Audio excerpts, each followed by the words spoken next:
বাংলাদেশের রাজনীতির বর্তমান পর্বটি নিঃসন্দেহে একটি সন্ধিক্ষণ।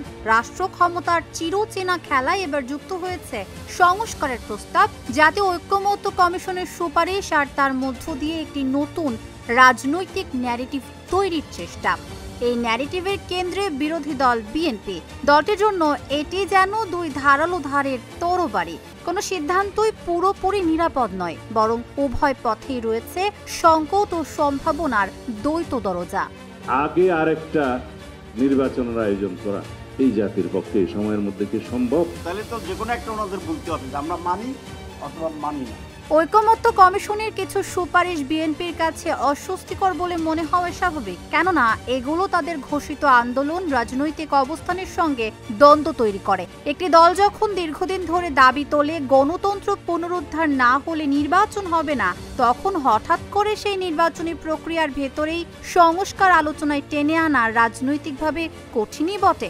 এখানে বিএনপির এখনকার অবস্থান অনেকটা এমন, সুপারিশগুলোর প্রতি দরজা খুলে দিলে নিজস্ব রাজনৈতিক বিবৃতির ধার কমে যেতে পারে, আর পুরোপুরি ঠেলে দিলে সংস্কার বিরোধী অসহযোগী তকমা লেগে যাওয়ার ঝুঁকি রয়েছে। এই সময়টা আমাদের জন্য একটা পরীক্ষা, যেখানে কতটা ধৈর্য ধরে আমরা এই সময়টা পার করতে পারি, নির্বাচনটা করতে পারি। এখানে বিভিন্ন শক্তি, প্রধান উপদেষ্টা নিজেই বলছেন যে কোনো সময় হামলা হতে পারে। বাংলাদেশের রাজনীতিতে ইমেজ একটি গুরুত্বপূর্ণ বিষয়।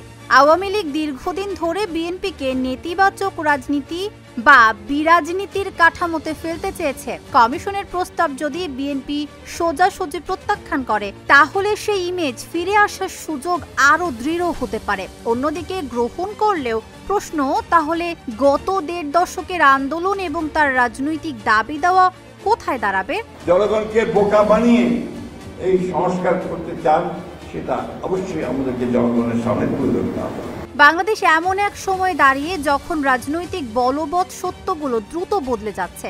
ক্ষমতাসীনদের শক্ত অবস্থান, প্রশাসনিক সক্ষমতা এবং আন্তর্জাতিক রাজনীতির বাস্তবতা সব মিলিয়ে এই মুহূর্ত কঠিন, কিন্তু সংকটে সুযোগ থাকে। বিএনপি যদি কৌশলগত ধৈর্য ও সৃজনশীল রাজনৈতিক দৃষ্টিভঙ্গি দেখাতে পারে, তবে তার সামনে পথ আছে।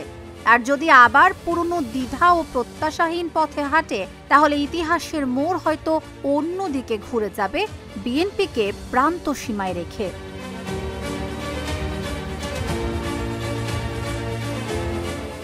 রাজনীতি আসলে সময়ের সঙ্গে তাল মিলাতে পারার শিল্প। আজ সেই শিল্পের পরীক্ষায় বিএনপি দাঁড়িয়ে। উত্তীর্ণ হতে হলে শুধু স্লোগান, দূরদৃষ্টি, আত্মসমালোচনা এবং জনগণের সঙ্গে গভীর সংযোগ, এই তিনটির সমন্বয়ই তাদের প্রকৃত অস্ত্র। এখন দেখার পালা, তারা সেই অস্ত্র ঘষে মেজে নেবে নাকি তাকেই ভুলে যাবে ইতিহাসের করিডোরে। Dhaka journal, news desk.